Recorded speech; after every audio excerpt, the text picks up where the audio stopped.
Olá, sou o professor João Vitor Teodoro. Nesta terceira videoaula da disciplina de Estatística, falarei sobre gráficos.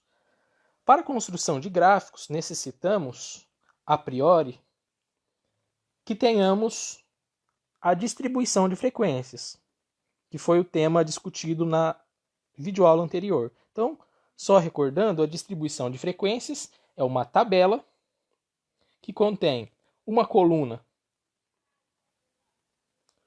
apresentando as classificações ou classes da nossa variável de estudo e uma combinação de outras colunas que podem conter frequência, proporção, porcentagem e essas três opções também acumulativas.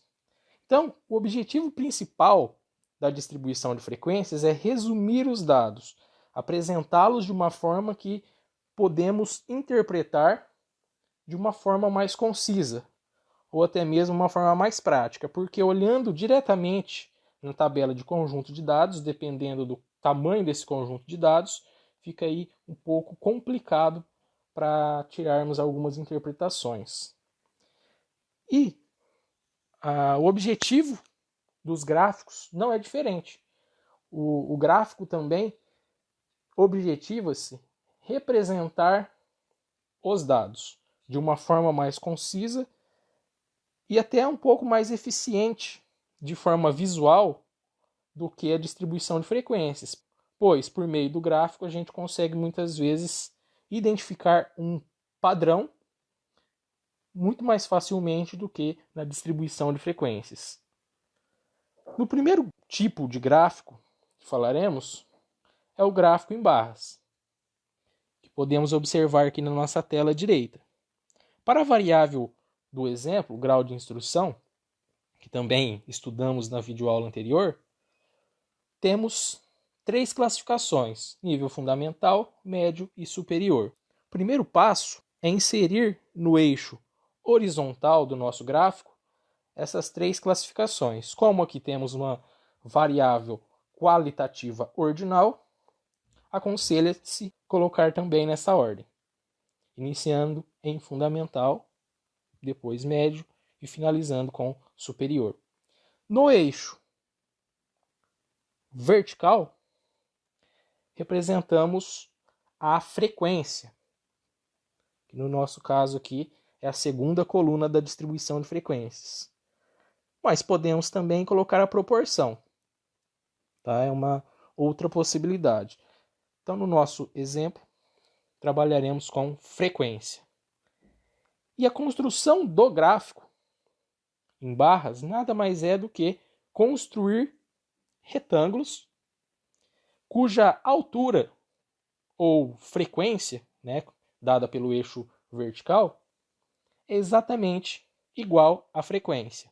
Uma sugestão importante é iniciar pela maior frequência, caso seja essa a ser representada no gráfico. No caso deste exemplo, é 18. Qual a importância de iniciar pela maior frequência? Obtermos o retângulo com maior altura, pois corremos o risco de iniciarmos por uma classe da distribuição de frequências cuja frequência seja inferior. Por exemplo, se iniciarmos aqui pelo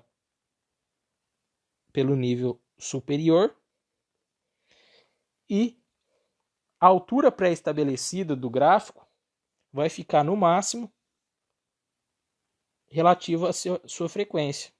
No caso aqui é 6.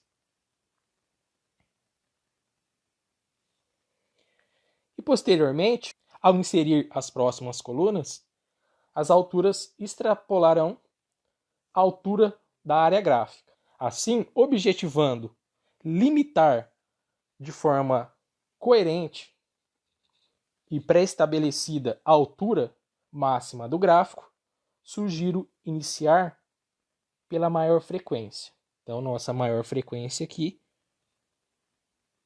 é de funcionários com ensino médio. Então, a altura é 18.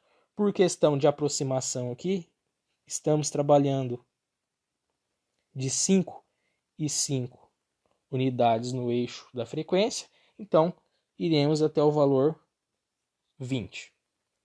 Posteriormente à construção do retângulo mais alto, podemos prosseguir com as demais. Algo importante a ser salientado é que todos esses retângulos devem ter o mesmo valor de base, o mesmo tamanho de base. Então, essa distância da base deve ser fixa. Outra observação importante para o gráfico em barras é que sugere-se o distanciamento entre uma barra e outra. Um pequeno espaço também igual entre todas. Esse distanciamento evita o confundimento entre um gráfico em barras e o gráfico histograma que veremos posteriormente. Neste caso, as classificações das variáveis estão inseridas abaixo de cada barra. Mas por questão de espaço ou até mesmo uma estética melhor, podemos fazer de outra forma. Podemos construir uma legenda, de modo a colocar cada barra de uma determinada cor, o que não é muito indicado, pois geralmente as revistas científicas ou outros tipos de publicação não aceitam figuras coloridas, por questão de custo financeiro. Caso não queira escrever as classificações da variável abaixo das colunas, você pode rachurar cada coluna de uma forma diferente.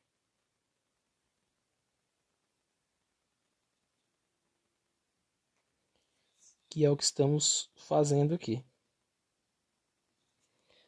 Posteriormente, construindo a legenda.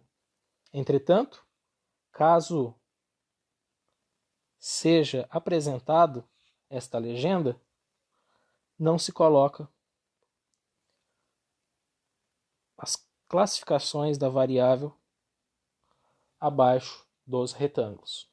É importante salientar que devemos respeitar, sempre que possível, a escala deste eixo. Porém, em alguns casos isso não é possível para melhor representatividade dos dados, mas devemos deixar claro que modificamos aí a escala deste eixo para alguns intervalos.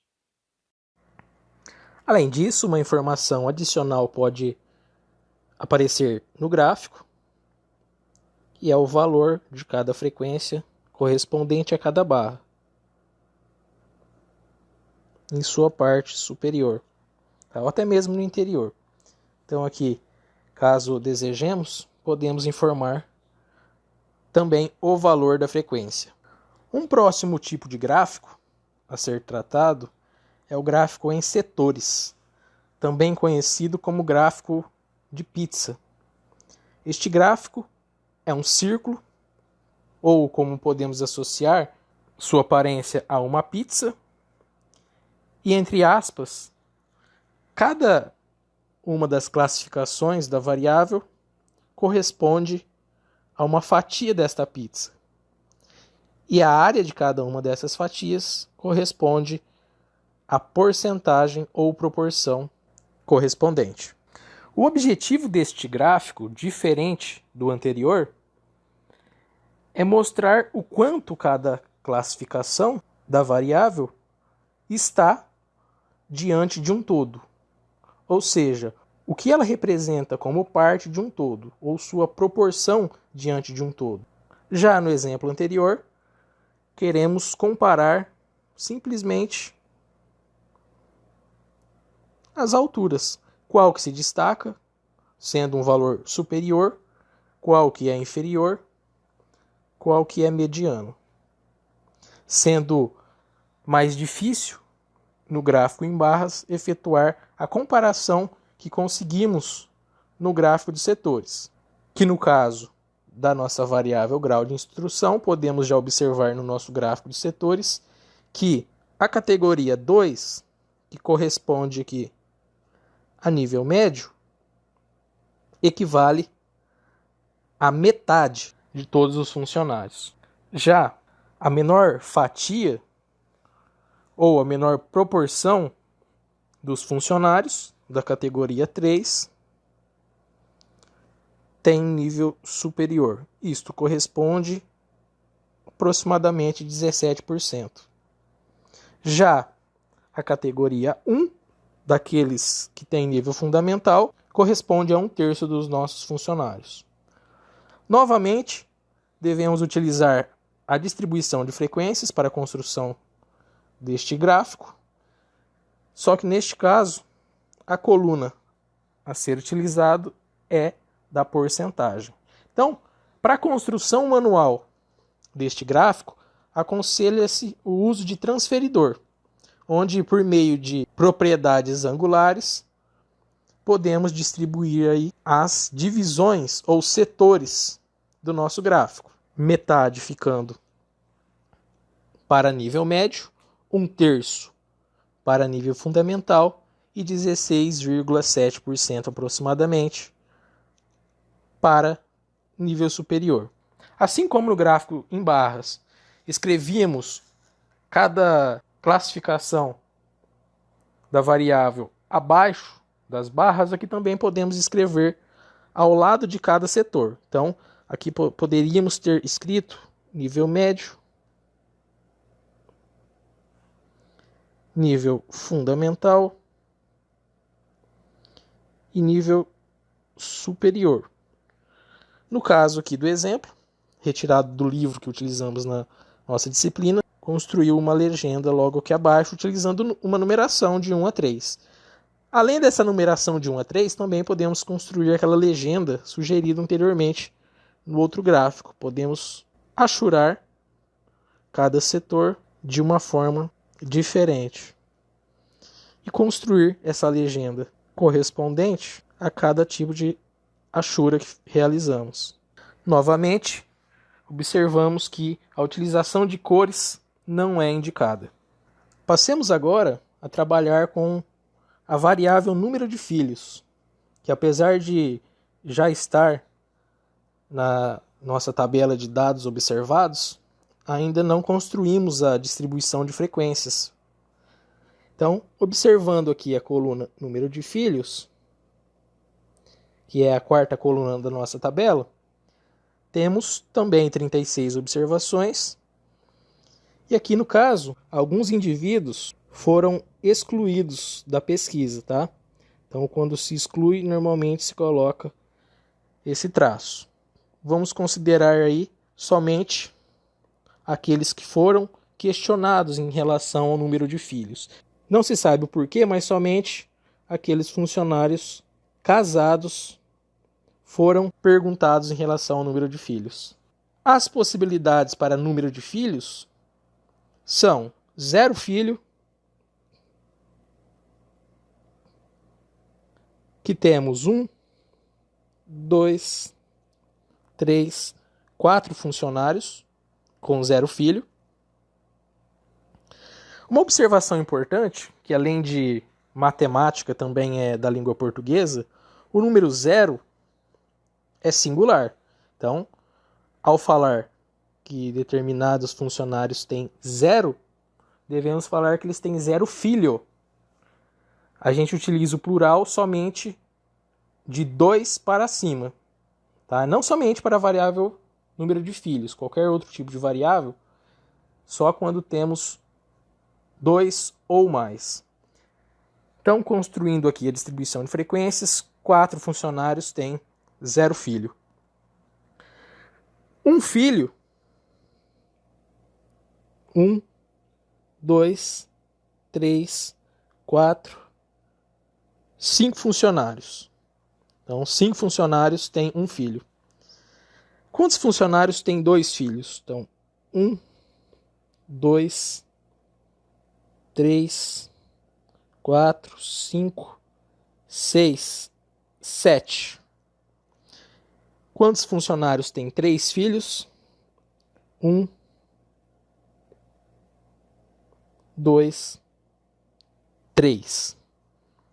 4 filhos. Podemos observar que nenhum tem 4 filhos, então não se necessita inserir na distribuição de frequências. E 5 filhos, apenas um dos entrevistados. Somando então nesta coluna 20 indivíduos entrevistados. Assim como fizemos na aula anterior, aqui para calcular a porcentagem, basta anteriormente calcular a proporção. Então, por exemplo, a proporção de funcionários entrevistados que tem 0 filho. Basta dividirmos 4 por 20, obtendo proporção de 0,2, e para obtermos a porcentagem, multiplicamos por 100. Então, 20% dos entrevistados tem 0 filho. Como já disse também na aula anterior, não necessitamos inserir todas aquelas colunas na nossa distribuição de frequências. Colocamos somente aquelas de interesse. Então aqui o pesquisador gostaria de observar somente a frequência e a porcentagem, portanto só apresentou essas duas. Também podemos construir o gráfico em barras para a variável número de filhos. Então, lembrando anteriormente, a variável que construímos também um gráfico em barras era uma variável qualitativa. Nossa variável número de filhos é uma variável quantitativa discreta. Para isso, no eixo horizontal,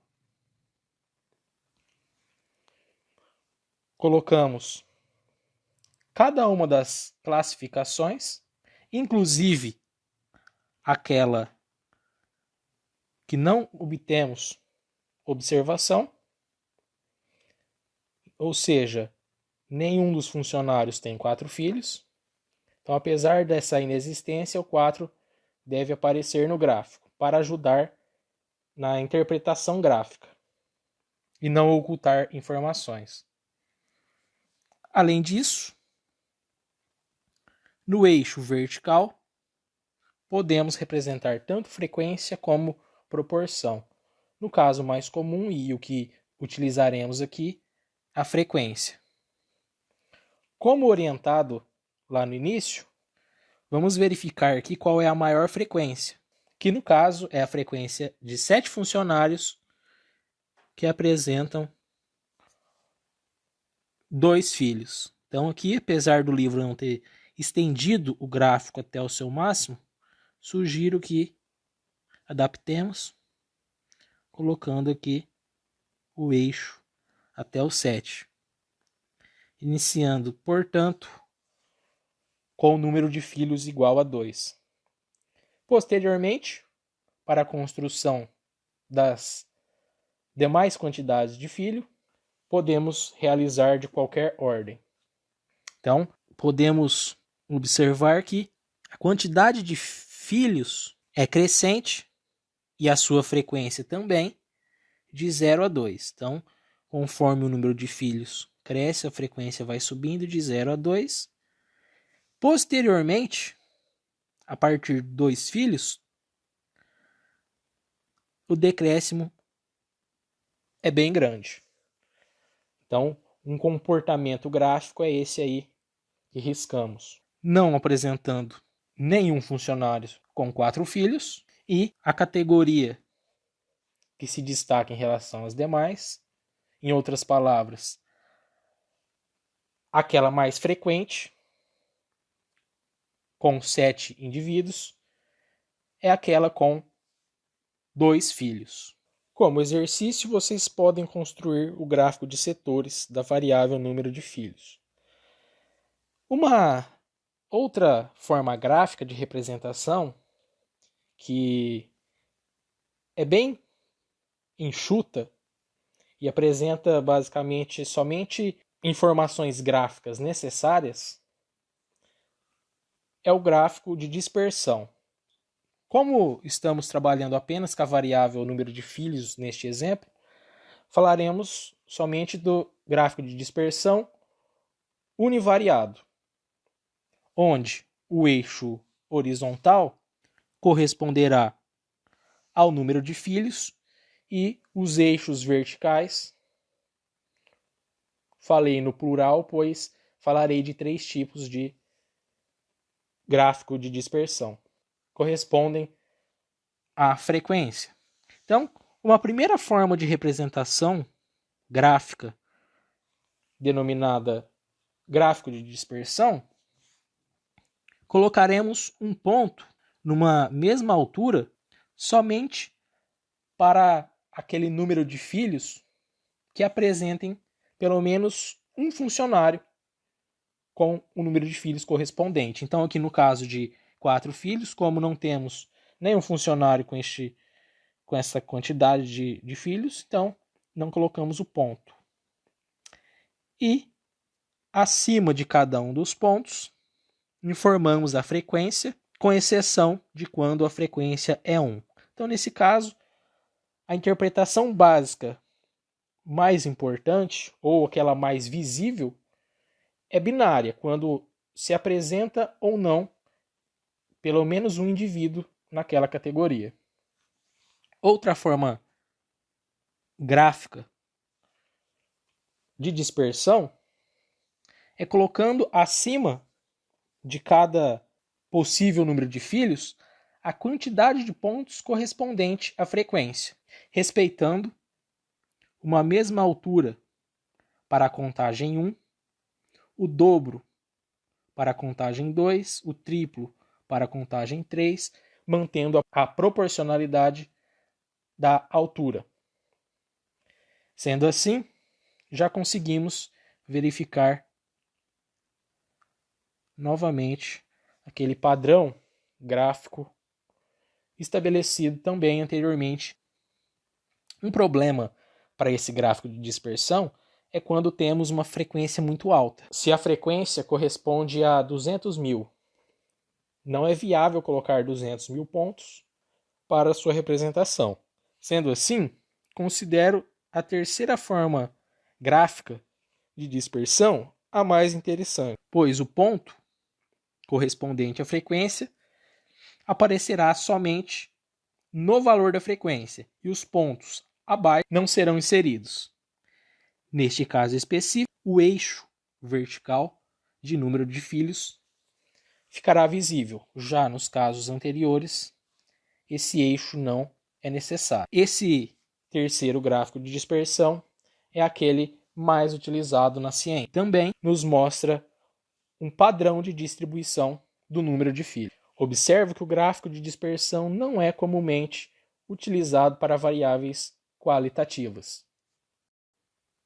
Também no vídeo anterior, construímos a distribuição de frequências de uma variável que é quantitativa contínua, que é o caso da variável salário. Algo que eu não disse no vídeo anterior é que podemos escolher um valor correspondente ou que represente cada classe ou cada intervalo de salários. Um valor bem representativo é o ponto médio. Tá? Então, por algum motivo, se queiramos representar por meio de um único valor o intervalo, pegamos o ponto médio desse intervalo. Por exemplo, no intervalo de 4 a 8 salários, o valor central de 4 a 8 é 6. Então, este será um valor representativo deste intervalo. Entretanto, ainda aconselho a utilização das classes, pois esta informação é mais relevante.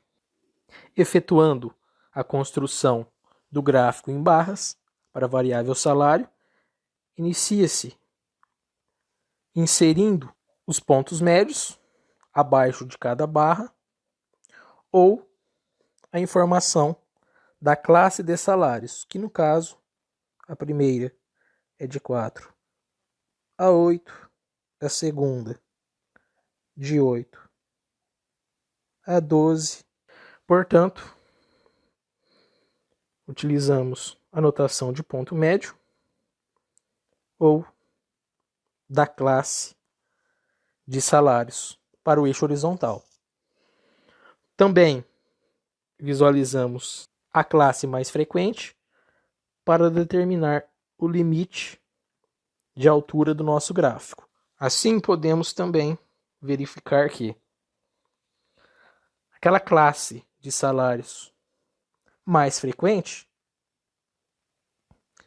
é aquela cuja barra é mais alta, que corresponde a 12 funcionários que recebem como ponto médio salarial 10 salários mínimos, ou entre 8 e 12 salários mínimos. Já a barra com a menor altura corresponde àquela classe menos frequente, que no nosso caso corresponde exatamente a um funcionário que recebe o maior salário, cujo valor médio representativo desta classe é 22 salários mínimos, ou cujo intervalo ou classe de salários varia de 20 a 24 salários. E a distribuição tem aproximadamente este formato. Aqui também podemos inserir as frequências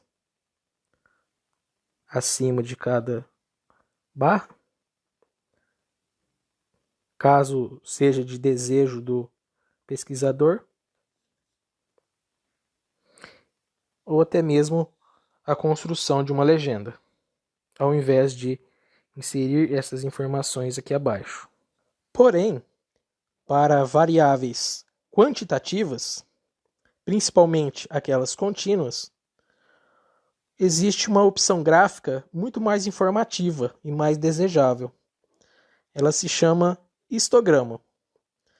É um gráfico em barras também, só que diferente do gráfico em barras, essas barras são contíguas. O que são barras contíguas? Onde finaliza uma barra no gráfico, já logo em seguida, colada, inicia a outra barra. E o mesmo acontece para a segunda barra. Então a terceira barra também fica colada nessa segunda. Então não existe aquela distância entre uma barra e outra apresentada no gráfico em barras tradicional. Além disso, o valor ou o tamanho da base de cada uma dessas barras pode variar de acordo com o tipo de histograma que desejamos construir. Para a sua construção, inicialmente, construímos o eixo horizontal, que corresponde ao salário, e colocaremos os limitantes de cada uma das classes. 4, 8 e assim sucessivamente. E exatamente acima de cada um desses valores serão iniciadas ou terminadas as barras. Além disso, no eixo vertical, não serão inseridas as frequências nem as proporções. Chamaremos esse eixo de densidade de frequência. O gráfico será construído de modo que a área de cada uma das barras para cada classe corresponderá à proporção. Então, por exemplo, a barra para a classe de 4 a 8 salários deverá ter área correspondente à proporção, que no caso é sua porcentagem dividido por 100, ou 0,2778. Lembremos que a amplitude de cada uma das classes foi definida como delta, lá no vídeo anterior. Então, o delta é a distância do valor inferior ao valor superior de cada classe. Esse delta, essa amplitude, pode ser diferente para cada classe. Mas, no nosso caso aqui, por facilidade, consideremos um delta ou uma amplitude igual para todas as classes. No nosso caso, esse delta é 4. O próximo passo é calcular a densidade de frequência para cada classe da nossa distribuição de frequências. Isto é realizado por meio da seguinte formulinha. A densidade de frequência para a classe I é igual à proporção da classe I dividido pela amplitude da classe I. Sendo assim,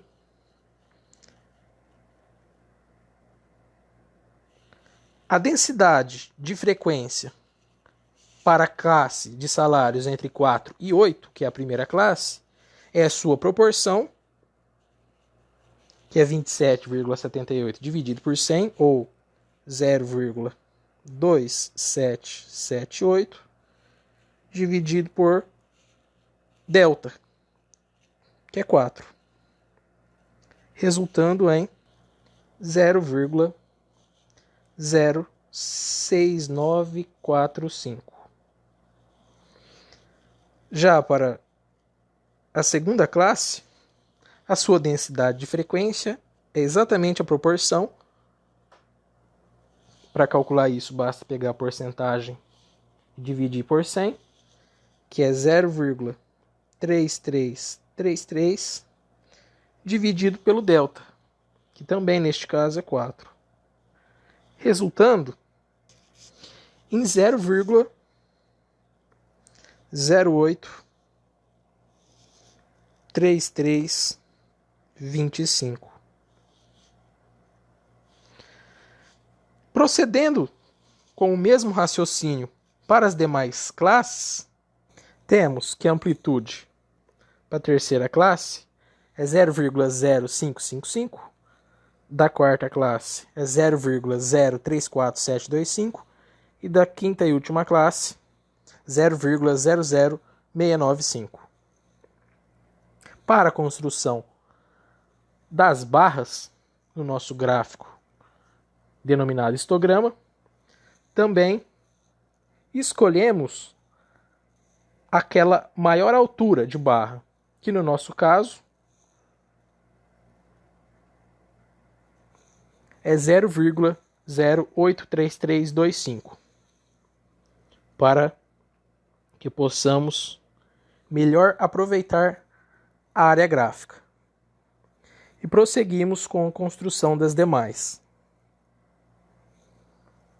finalizando assim a construção do nosso histograma.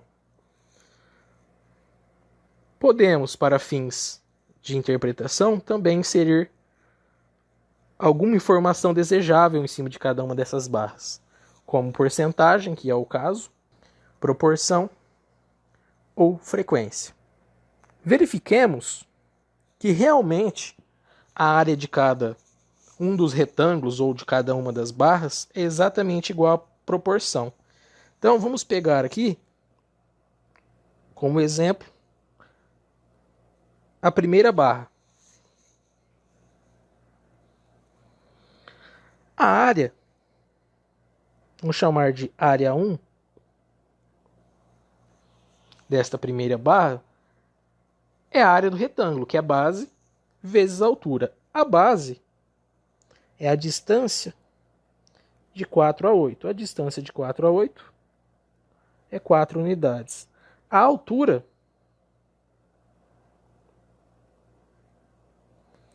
é exatamente a densidade de frequência, que no caso é 0,06945.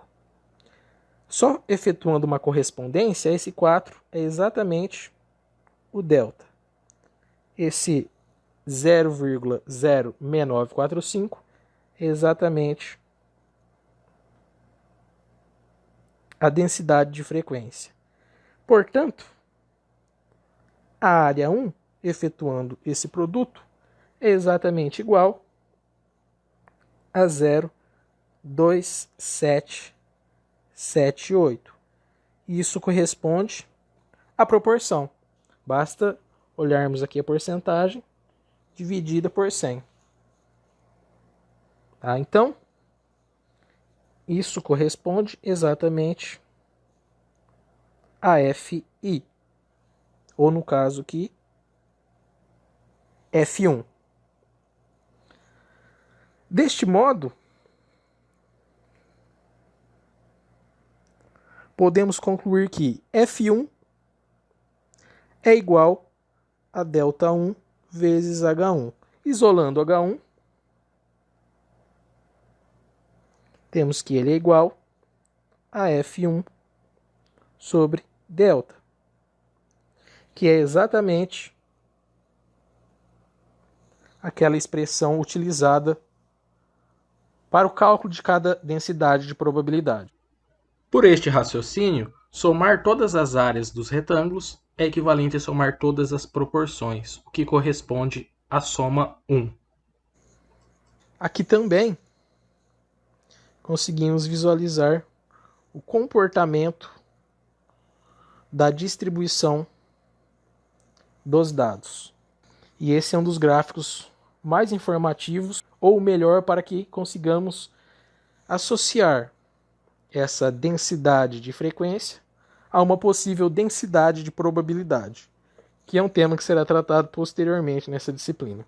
Como exercício, peço que façam o histograma para a variável número de filhos. Apesar de ser uma variável quantitativa discreta, também é possível construir este gráfico.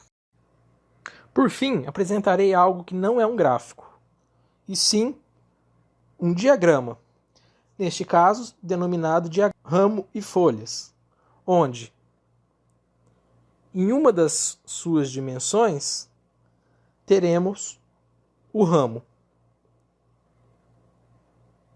e na outra dimensão as folhas. Para tal, continuaremos trabalhando com a variável salários e necessitaremos voltar ao conjunto de dados original, aquela tabela inicialmente apresentada. Criaremos uma regra para a inserção de valores no ramo. A regra a ser utilizada, determinada por nossos pesquisadores, será a utilização da parte inteira dos valores de quantidade de salários no ramo. Então, todos os valores receberão as partes inteiras neste ramo. Observe que, mesmo que alguns valores não estejam presentes nos possíveis salários a serem pagos, como 20 salários mínimos, 21 e 22, eles devem ser inseridos para manter as propriedades e para facilitar na interpretação da distribuição desta variável. Além disso, a parte decimal será inserida nas folhas. Como exemplo, temos um funcionário que recebe 4 partes inteiras de salário e uma parte decimal equivalente a 0. Temos outro funcionário que recebe 4 salários, 56. Um funcionário que recebe 5 salários, então já mudamos aqui a linha, 25. Outro funcionário que recebe 5 salários, 73. E assim sucessivamente, até esgotarmos o conjunto de dados, até o funcionário que recebe 23 salários, 30. Respeitemos aqui o distanciamento fixo entre essas colunas. Então, essa distância não deve variar. Também para que possamos manter as propriedades a fim de interpretarmos de forma correta a distribuição desses dados. Podemos criar outra regra. A regra para construir esse diagrama de ramo e folhas não é única. Podemos escolher, por exemplo, a dezena de cada valor, de cada salário, no ramo. Então podemos, no ramo, colocar. Temos salários aqui cuja dezena é 0. Por exemplo, 4 salários, 00. A dezena é 0. Temos dezena 1 e dezena 2. A vantagem deste diagrama em relação aos gráficos apresentados anteriormente é que não há perca de informação em relação aos dados originais. Então, olhando para o diagrama, eu consigo recuperar todos os dados. Por exemplo, eu sei exatamente quanto recebe esse funcionário. Ele recebe 10 salários, 76. Diferente do que ocorre nos gráficos, onde perdemos a informação original dos dados. Mas nem sempre conseguimos efetuar a recuperação integral desses dados, pois, no caso do diagrama que faremos agora, do mesmo conjunto de dados, desprezaremos a parte decimal e consideraremos apenas a dezena e a unidade de número de salários. Então, o primeiro funcionário recebe 0 dezena de salário, 4 unidades. Como eu já disse, vamos desprezar aqui as casas decimais. Um segundo funcionário recebe de salário 0 dezena e 4 unidades de salário. Um terceiro funcionário recebe 0 dezena, 5 unidades e desprezamos a parte decimal. E assim completamos nosso diagrama até finalizar todos os dados. Então perceba que a primeira forma de diagrama ramo e folhas não apresenta perca nenhuma dos dados originais. Já a segunda forma, a segunda regra utilizada, despreza as casas decimais. Em ambas, conseguimos visualizar a distribuição de salários. Porém, sem sombra de dúvidas, nesse primeiro formato de ramo e folhas, a distribuição fica mais clara. Mas dependendo do objetivo do pesquisador, podemos utilizar outros tipos de regra. Outras até além dessas duas aqui citadas. É importante informar no diagrama em ramo e folhas o que estamos fazendo, o que estamos considerando no ramo e o que estamos considerando nas folhas. Então, podemos colocar um asterisco no único elemento, no caso, primeiro elemento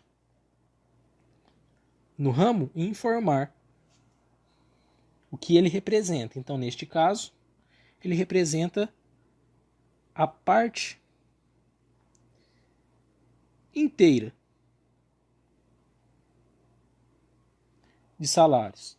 E podemos colocar um outro símbolo no primeiro número das folhas. Aqui eu coloquei 2 asteriscos e posso escrever parte decimal. O mesmo também posso fazer aqui na nossa outra representação. Colocar um asterisco e posso escrever dezena. E aqui nos valores, ou no primeiro valor das folhas. Basicamente, era isso que eu queria falar aqui no conteúdo de gráficos, que na verdade não são apenas gráficos, temos aqui também um diagrama. Além dos gráficos aqui citados, existe uma infinidade de outros. Gráfico de linhas, candles, uma infinidade. Vocês também podem buscar na literatura. O que eu tinha para falar era isso, e nos vemos no próximo vídeo. Um grande abraço.